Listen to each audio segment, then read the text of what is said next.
आज मैं अयोध्या में हूँ। अयोध्या में भी जिस तरह से देश भर में लोकसभा के चुनाव होने वाले हैं, अयोध्या में भी कुछ दिन बाद यहाँ चुनाव है। लेकिन अयोध्या का चुनाव इस बार खास होने जा रहा है, क्योंकि इस बार राम मंदिर निर्माण के बाद पहली बार अयोध्यावासी अपना वोट डालने पोलिंग बूथ का रुख करेंगे और इसीलिए ये खास भी हो जाता है। देखिए, अयोध्या ये वही अयोध्या है जहां पर राम मंदिर को लेकर खूब सियासत हुई, जहां प्रधानमंत्री नरेंद्र मोदी से लेकर बीजेपी के कई बड़े नेता तक लगातार चुनाव दर चुनाव राम मंदिर निर्माण का जिक्र करते रहे और उसी को लेकर वोट मांगते रहे। सियासत इस कदर भी हुई कि विरोधियों ने खूब घेरा, ये भी पूछा कि मंदिर कब बनाएंगे। लेकिन अब तो देखिए, मंदिर बनकर तैयार है और रोजाना यहाँ बड़ी संख्या में श्रद्धालु आते हैं भगवान राम लला के दर्शन करने के लिए। तो वो सवाल तो अब पीछे छूट चुका है और उससे काफी आगे अयोध्या बढ़ चुकी है।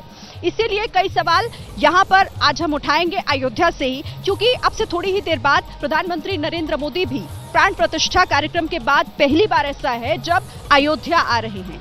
एक लंबा, पहले प्रधानमंत्री भगवान राम के दर्शन करेंगे और उसके बाद 2 किलोमीटर लंबा एक रोड शो भी करने वाले हैं। तो सवाल यहाँ ये कि क्या रामपथ के जरिए 24 का विजय पथ पार करेंगे प्रधानमंत्री? बीजेपी की क्या तैयारियां हैं और इसे लेकर विरोधी क्या सोच रहे हैं, इस पर चर्चा करेंगे। हमारे साथ खास मेहमान भी जुड़ेंगे। तो सवाल यही है कि क्या यहाँ प्रधानमंत्री नरेंद्र मोदी जिस तरह से चुनावों से ठीक पहले यहाँ पर आ रहे हैं, वो भगवान राम का आशीर्वाद लेने और इस रामपथ से क्या 24 का विजय पथ पार कर पाएंगे, इस पर हम चर्चा करेंगे। कुछ खास मेहमान हमारे साथ जुड़ेंगे, लेकिन सबसे पहले मैं अपने सहयोगियों का रुख करूंगी। हमारे साथ वीरेश पांडे हनुमानगढ़ी से जुड़े हुए हैं और सुग्रीव किला, जहां से प्रधानमंत्री अपना रोड शो शुरू करने वाले हैं, अभिषेक उपाध्याय हमारे साथ जुड़े हुए हैं। तो चलिए जल्दी से पहले अभिषेक आपका रुख करते हैं और तस्वीरें दिखाइए और साथ ही ये भी बताइए कि इस रोड शो का मतलब क्या है और किस तरह का उत्साह लोगों में इसे लेकर। शिरीन, मैं इस समय सुग्रीव किले पर हूं, जहां से इस रोड शो की शुरुआत होने जा रही है और यहां से आप तस्वीरें देखेंगी तो बहुत कुछ साफ हो जाएगा। देखिए, पूरा भगवामय ये लग रहा है। यहां से ये जो रास्ता जाता है लता चौक की और पूरा का पूरा भगवामय है और ये जो द्वार है राम जन्मभूमि मंदिर में प्रवेश का, ये फूलों से आच्छादित है। यहाँ धनुष बनाया गया है फूलों का और मैं आपको एक तस्वीर दिखाऊंगा, पीएम के रथ की भी तस्वीर भी दिखाने की कोशिश करूंगा आपको। प्रधानमंत्री का रथ है, वो भी यहाँ पर तैयार है और सुनील ट्राई करेंगे किनारे आकर के आपको दिखाएं। ये देखिए, ये पीएम का रथ है। इसी रथ से प्रधानमंत्री नरेंद्र मोदी ये रोड शो में हिस्सा लेने जा रहे हैं और ये जो रथ है, ये पूरे रास्ते में हम देखेंगे कि 75 ब्लॉक बनाए गए हैं शिरीन, अलग अलग इस पूरे रास्ते में। उन 75 ब्लॉकों पर जो अयोध्या के आमजन होंगे वो प्रधानमंत्री के स्वागत के लिए तैयार हैं और पुष्प वर्षा होगी। 2 क्विंटल फूल यहाँ पर मंगाया गया है, यहाँ पर विहंगम तैयारियां की गई हैं और पहले प्रधानमंत्री आएंगे। रामलला का मंदिर है, यहाँ पर जो संध्या आरती होती है 15 मिनट की, उसमें वो हिस्सा लेंगे। उसके बाद इसी रास्ते से निकलेंगे लता चौक के लिए और पूरे रास्ते में आपको देखिए बीजेपी के ध्वज लहरा रहे हैं, भगवा ध्वज लहरा रहा है और ये पूरा रास्ता प्रधानमंत्री मोदी की तस्वीरों से और मोदी सरकार की योजनाओं की जो उपलब्धियां हैं उनसे पटा हुआ है। तो कुल मिलाकर के आप समझ लीजिए कि इस चुनाव में प्रभु श्री राम का जो मंदिर जो प्राण प्रतिष्ठा हुई है, वो एक बड़ा वो जो माहौल है जो बना था इस साल की शुरुआत में, उसी माहौल को ये पुनर्जीवित करने की कोशिश है। और चूंकि ये जो अयोध्या का कनेक्ट है बीजेपी का, ये आज का नहीं है, ये 80 के दशक का। 1986 में पालनपुर के अधिवेशन में पहली बार बीजेपी ने राम मंदिर का प्रस्ताव पारित किया था। तब से अब तक ये उसका चरमोत्कर्ष है जब मंदिर बनके तैयार है और इसको उसी तरह से जनता के बीच ले जाने की तैयारी है। शिरीन, आप दोनों हमारे साथ रहिएगा, मैं आपका फिर से रुख करूंगी, लेकिन अब जरा अपनी डिबेट का रुख कर लेते हैं और कुछ मेहमान जो हमारे साथ जुड़ गए हैं उनका परिचय सबसे पहले मैं करा दूं। बीजेपी के प्रवक्ता के शर्मा इस वक्त हमारे साथ इस चर्चा में शामिल होने के लिए जुड़ गए हैं।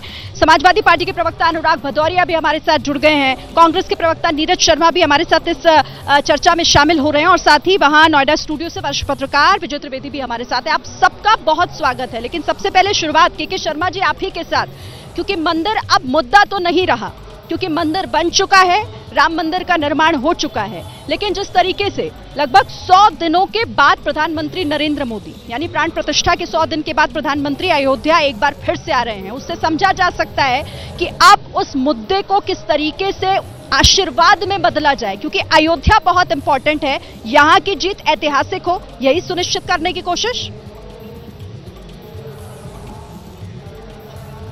सिरिन जी, पहली बात तो मैं आपसे कहूं कि अयोध्या में भगवान रामलला के मंदिर का स्थापना जो है वो कोई राजनीतिक मुद्दा नहीं है।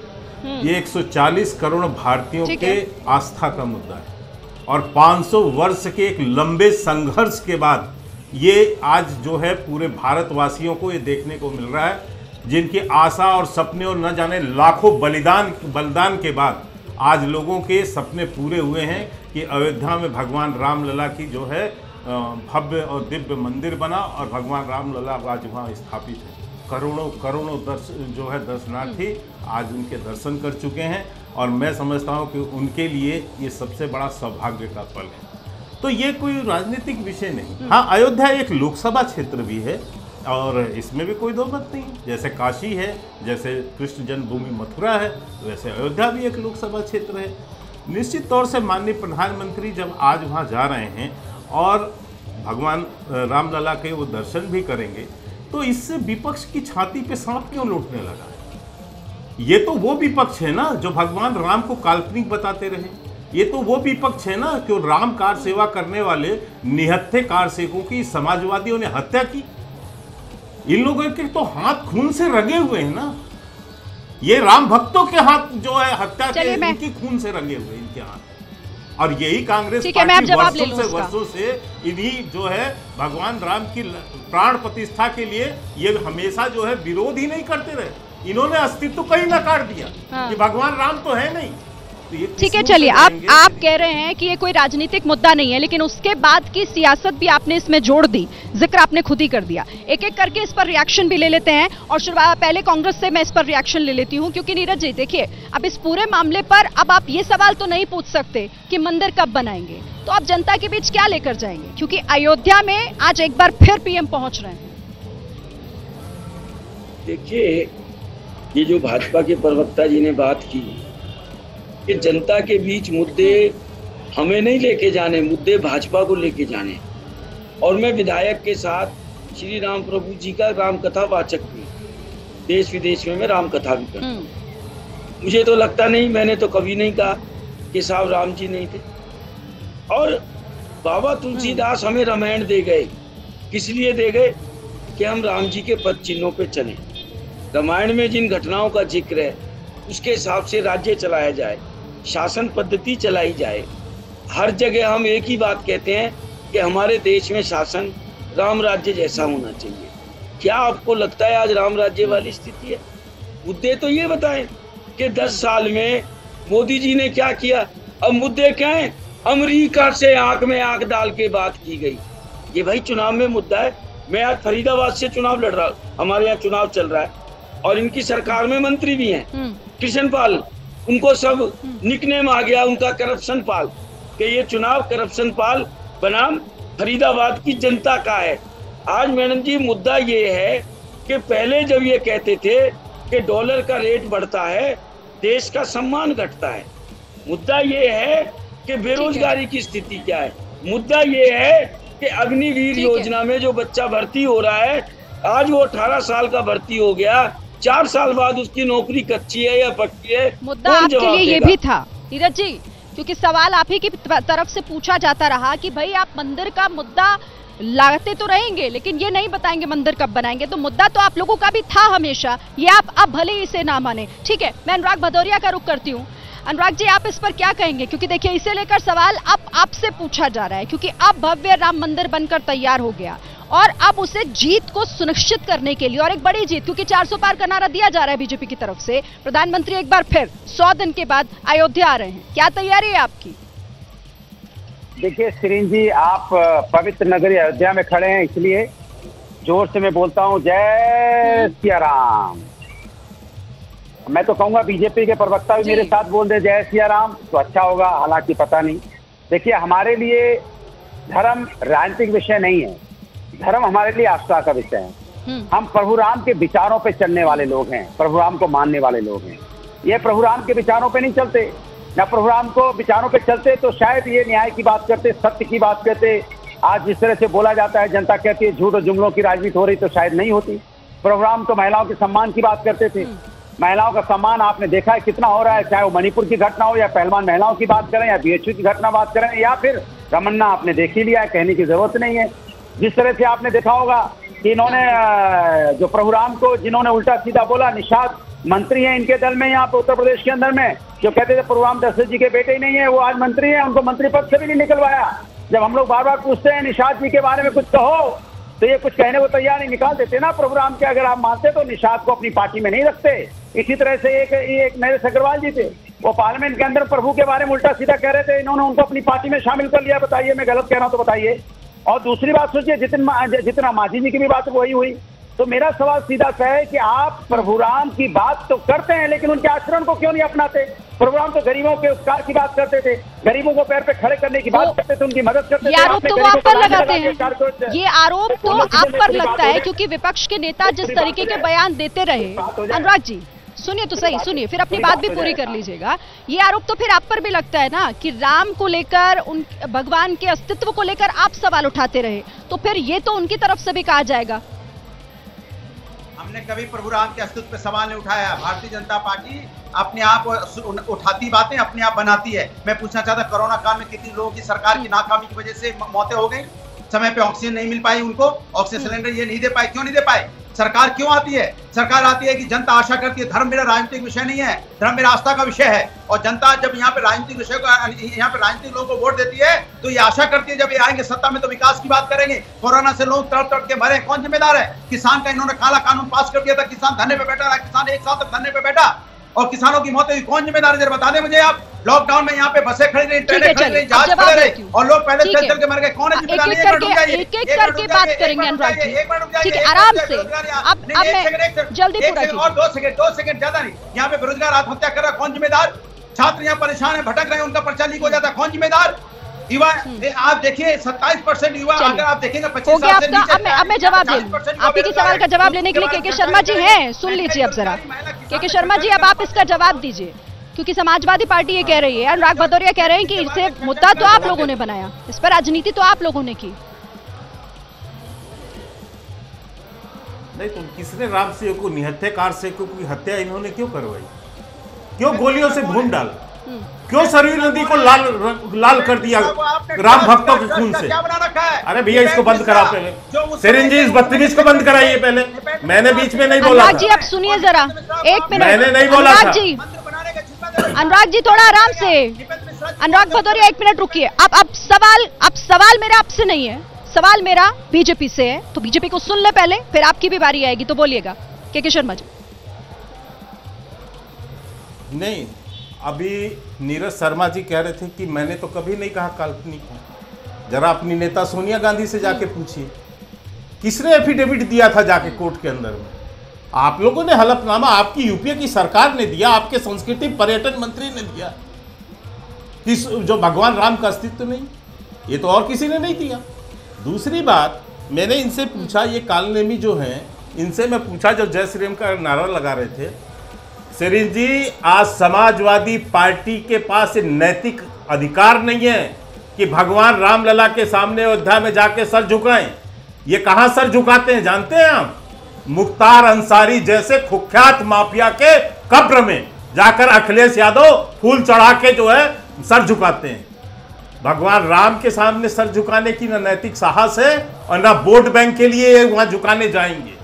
आज भी इनका मुस्लिम वोट बैंक न पिट जाए इसलिए आज भी ये नहीं जाएंगे, लेकिन मुख्तार अंसारी के कब्र में जाएंगे, वहां पर फूल चढ़ाएंगे, उसको एक प्रतिष्ठित जो है इस देश का प्रतिष्ठित परिवार बताएंगे।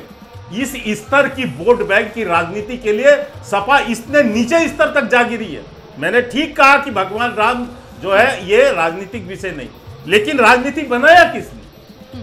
आप जब ये प्रश्न उठाते हैं, आप जब निहत्याकार सेवकों की हत्या कराते हैं, जब आप वहां पर अपमानित करते हैं राम भक्तों की, तिलक लगाने वाले, टोपी लगाने, तिलक लगाने वाले, पगड़ी बांधने वाले, भगवा पगड़ी बांधने वालों को आप सरेआम जेल में डाल देते हैं। आप 92 का दौर देखिए, ऐसे ऐसे लोगों को जेलों के अंदर में डाला इन लोगों ने, ये सपा की सरकार ने। मुलायम सिंह ने बदला लिया लोगों से, चलिए अब मैं एक एक करके राम भक्तों से। एक एक कर मैं देखिए चुनावी मुद्दा किसने बनाया किसने नहीं, राम मंदिर को लेकर। एक सेकंड के बाद 10 सेकंड के बाद आप ले लीजिए सिरीन जी, 10 सेकंड मात्र, 10 सेकंड। केवल अयोध्या में प्राण प्रतिष्ठा के बाद 1 करोड़ से ज्यादा दर्शनार्थी वहां पहुंचे। आज वहां का तीर्थाटन और पर्यटन से जिस ढंग से वहां के लोगों को रोजगार मिला है और सरकार की ओर से जिस ढंग का डेवलपमेंट का काम हुआ है, कई हजार करोड़ रुपए, 20,000 करोड़ से कहीं ज्यादा वहां खर्च हुआ। आप वहीं हैं, देख सकती हैं। ठीक है। नया एयरपोर्ट ये किसने बनाया? मोदी जी की सरकार ने बनाया। नया रेलवे स्टेशन मैं इस पर बात करूंगी। ठीक है, मैं आती हूँ। आज वहां नया बस स्टैंड हो, मैं आती हूँ, आप मेरे साथ हो, सारे डेवलपमेंट के काम हमारी सरकार ने वहां किए हैं। ठीक है, अब मैं आती हूँ के शर्मा जी आपके पास। हमारे साथ वरिष्ठ पत्रकार विजय त्रिवेदी जी भी हैं। अब मैं विजय त्रिवेदी जी आपसे छोटे से मैं समझना चाहूंगी, ब्रेक उसके बाद मुझे लेना होगा, कि क्या लग रहा है आपको भी कि अब 100 दिन के बाद प्रधानमंत्री अगर यहाँ आ रहे हैं तो ये इसीलिए क्योंकि वो उस जीत को सुनिश्चित करना चाहते हैं जिस जीत को लेकर आश्वस्त नजर आ रहे हैं, 400 पार का नारा लगा रहे हैं, और क्या ये संभव हो पाएगा? श्रीन, 400 का नारा संभव होगा कि नहीं होगा ये तो 4 जून को पता चलेगा, लेकिन प्रधानमंत्री आ रहे हैं और अयोध्या राम मंदिर का निर्माण ये भारतीय जनता पार्टी का बड़ा इशू रहा है। आज जो आ रहे हैं मुझे लगता है वो चुनाव प्रचार का एक हिस्सा, जैसे देश भर के अलग अलग हिस्सों में जा रहे हैं और अयोध्या ना जाएं ये तो संभव नहीं है, लेकिन ये कहना कि अयोध्या पर राजनीति नहीं हुई ये थोड़ा सा अजीब लगता है। आपको याद दिलाऊं, जैसे अभी बात हो रही थी 1989 में मतलब 1949 में छोड़ देता हूं जब वहाँ पर मूर्तियाँ रखी गई, लेकिन 1989 में 11 जून 1989 को भारतीय जनता पार्टी ने पालमपुर में प्रस्ताव रखा राम मंदिर निर्माण का, और उसका नतीजा हुआ कि 1984 में 2 सीटों से 1989 में 85 पर पहुंच गई। लेकिन बात भारतीय जनता पार्टी की नहीं है। नवंबर 1989 में राजीव गांधी जी ने अपना चुनाव अभियान अयोध्या से शुरू किया। आज जो अनुराग जी है वो याद कर रहे हैं, लेकिन उनको याद होगा कि 1990 में जो कार सेवकों पर गोली चली थी और परिंदा पर नहीं मारने की बात की थी। नीरज जी को के शर्मा साहब ने कहा ही है कि किस तरह से सुप्रीम कोर्ट में जवाब दिया गया कांग्रेस की तरफ से कि वहाँ पर राम का अस्तित्व है कि नहीं है। तो ये लगातार, और आज की बड़ी डेवलपमेंट है, शायद नीरज जी को पता होगा कि उनकी एक बड़ी प्रवक्ता राधिका खेड़ा जी को मैं देख रहा था, उन्होंने कहा कि राम मंदिर जाने की वजह से उनको प्रताड़ना सी सहनी पड़ी और कुछ करना पड़ा। इससे पहले एक और जो उनके एक प्रवक्ता थे वो चले गए थे। लेकिन मुद्दा यह है कि क्या राम मंदिर के इशू को भारतीय जनता पार्टी के अलावा कोई दूसरा एनकैश कर सकता है? सवाल ये है ना, तो नहीं है। और राम मंदिर भारतीय जनता पार्टी के 400 पार के अभियान के लिए एक महत्वपूर्ण मुद्दा है। ये केवल अकेला मुद्दा नहीं है। मुझे नहीं लगता कि केवल राम मंदिर के मुद्दे पर भारतीय जनता पार्टी 2024 का चुनाव लड़ रही है, लेकिन वो उसने इस काम को पूरा किया, 30 साल लड़ाई लड़ी है, तो मुझे लगता है कि वो इसको जरूर अपने को रेखांकित करना चाहती है। अनुराग भदौरिया आपके पास आती हूँ, क्योंकि आप पूछ रहे थे, आपने कई विकास के मुद्दों की बात की और आपने कहा कि बीजेपी ने उन तमाम चीजों को इग्नोर किया, लेकिन बीजेपी ये कह रही है कि हम राम को लाए हैं, हम उनके साथ विकास लाए हैं। और ये सिर्फ बीजेपी नहीं कह रही है, मैं आपको इसलिए बता रही हूँ क्योंकि अभी मैं यहाँ की मार्केट में रामपथ पर घूम कर आई हूँ और लोगों का यही कहना है कि यहाँ राम के आने का मतलब उनके लिए विकास है। विकास का ये हुआ है कि देश में 70 सालों में 55,000 करोड़ का कर्जा था, अब हो गया बढ़ के इन्होंने 10 साल में 1.5 लाख करोड़ का कर्जा देश पे चढ़ा दिया। हर व्यक्ति 1,40,000 के कर्जे में 205 लाख करोड़ का कर्जा देश में हो गया। ये विकास है इनका। सोचिए आप, इनका विकास ये है कि आज की डेट में अगर देखोगे बेरोजगारी, अगर आईएलओ की रिपोर्ट देखिए 83% युवा बेरोजगार हो गया, यहाँ पे बेरोजगार है। तो ये किसकी देन है? और जो कहते थे हम आएंगे देश की इकोनॉमी 5 ट्रिलियन हो गई, 5 ट्रिलियन देश की इकोनॉमी है, लेकिन आप 5 किलो चावल 5 किलो आटा में लोगों को लगा दिया। दूसरी बात, महंगाई की बात करते थे, आपको याद होगा यहाँ पे दूध उस समय जब इनकी सरकार आई थी 2014 में 35 रुपए लीटर बिकता था, 70 रुपए क्रॉस कर गया। ये इनका विकास है। डीजल पेट्रोल की तो इतना विकास किया है कि मत पूछो, तो सेंचुरी मार गया, इतना विकास हो गया। मतलब सोचिए इनका विकास किया। आप महंगाई, अयोध्या का विकास, इनका विकास है, अयोध्या का विकास। ठीक है, वो आपकी बातें जायज है, उस पर जवाब के शर्मा देंगे पूरी तरह। लेकिन अयोध्या वासियों को फिर क्यों लगता है कि अयोध्या अब वो अयोध्या नहीं है जहाँ पर विकास का वाह भी नहीं था? क्यों उनको लगता है? देखिए, कह रहा हूँ अगर सिर्फ अयोध्या की बात करेंगे तो वहाँ पे देखोगे कि अंडरग्राउंड इलेक्ट्रिफिकेशन किसी ने किया है तो समाजवादियों ने किया है। 5 कोसी वहाँ पे यात्रा किसने बनाई थी? समाजवादियों ने बनाई थी। चेंजिंग रूम किसने बनाया? समाजवादियों ने बनाया। राम की पौड़ी किसने बनाई थी? पूछिए, इनके पास है डाटा। हम बता रहे हैं कि हमने रेटिफिकेशन किया था वहाँ पे, पूरा अंडरग्राउंड रेटिफिकेशन किया था। सवाल जल्दी से जवाब ले लूं, हमने हर जगह जल्दी से जवाब ले लूं, फिर मैं नीरज जी का भी रुख करूंगी। लेकिन के शर्मा जी, के शर्मा जी, मतलब समाजवादी पार्टी कह रही है कि अयोध्या में विकास हम लेकर आए, ठीक है? अच्छा ठीक है अनुराग जी, एक एक करके। अनुराग जी आप ही का सवाल है, अब जवाब लीजिए प्लीज। अच्छा ठीक है, तो आप पूछने दीजिए ना, बीजेपी जवाब देगी इस पर। के शर्मा जी, इन्होंने केवल देखिए इन जो है डींगे हाँकने वालों को, इनसे तो आप पूछेंगे तो ये कहेंगे कि हमने जमीन में क्या, अयोध्या में क्या, हमने तो आसमान में भी विकास किया, पाताल में भी विकास किया। ये तो वो भी गिनने के लिए अभी अनुराग भदौरिया को बोलने में कोई एतराज तो है ना, वो तो ये भी डींग हाँक लेंगे। लेकिन मैं एक स्थिति मात्र बताता हूँ, वर्षों से अयोध्या में परंपरागत रामलीला होता था, परंपरागत सरकार की ओर से, सरकार के खर्चे पर। जब ये अखिलेश यादव की सरकार आई, इन्होंने कहा कि हमारे पास पैसा नहीं है वहां रामलीला कराने का, खर्चा नहीं उठा सकते हम, इसलिए रामलीला को बंद करवाया इन्होंने। ये अयोध्या का क्या विकास करेंगे? लेकिन मैं बताता हूँ भैया, मैंने बीच में नहीं बोला था, ये हरा कुर्ता, हरे तोते चुप रहो, हरे तोता चुप रहे, चुप रहे, आराम से, आराम से। अनुराग जी भाषा का इस्तेमाल नहीं करते। सेरेन जी बीच में मत, इनको बोलना बंद कराइए। एक सेकंड, मैं आप दोनों से कह रही हूँ, आप थोड़ा तो डिबेट की मर्यादा का भी ख्याल रखेंगे, एक एक करके। अनुराग भदौरिया शांत हो जाइए प्लीज। लेकिन अनुराग भदौरिया, ये क्या इशू है? अनुराग जी एक मिनट, अब आपकी बारी आएगी, बोलिएगा। के शर्मा पूरा क्या आदत हो गई है आदमी, ठीक है? ये किसी स्तर का शर्मा जी पूरा कीजिए। समझ में नहीं आता है, कभी जिंदगी में डिबेट करता है नहीं करता है। अब आता हूं दूसरी बात, के शर्मा जी प्लीज, आपसे भी रिक्वेस्ट है। 32,000 करोड़ रुपए, 32,000, बिल्कुल मैं कह रहा हूं 32,000 करोड़ रुपए का प्रोजेक्ट केवल अयोध्या के विकास के लिए 32,000 करोड़ रुपया सैंक्शन करके, वहां मैंने अभी बताया नए रेलवे स्टेशन से लेके क्या क्या चीज हमने बनाया। यही नहीं, एक आकलन है वहां पर कि 25 करोड़ लोग प्रतिवर्ष वहां दर्शन के लिए आएंगे। मैं सरीन जी इतना ही कहता हूं कि एक तीर्थयात्री यदि 2,000 रुपया प्रतिदिन भी वहां इन्वेस्ट करेगा तो 50,000 करोड़ का उद्योग वहां पर होने, जो तीर्थाटन का और पर्यटन से उद्योग होगा। ये पैसा किसको जाएगा? वहाँ के जो छोटे दुकानदार हैं, जो वहाँ के गरीब लोग हैं, जो ई रिक्शा चलाने वाले हैं, जो टेम्पू चलाने वाले लोग हैं, जो छोटे छोटे आज 1,000 घरों से 1,000 से ज़्यादा घरों को वहाँ अपने यहाँ तीर्थयात्रियों को रुकवाने के लिए, गेस्ट हाउस बनाने के लिए लोन दिया जा रहा है।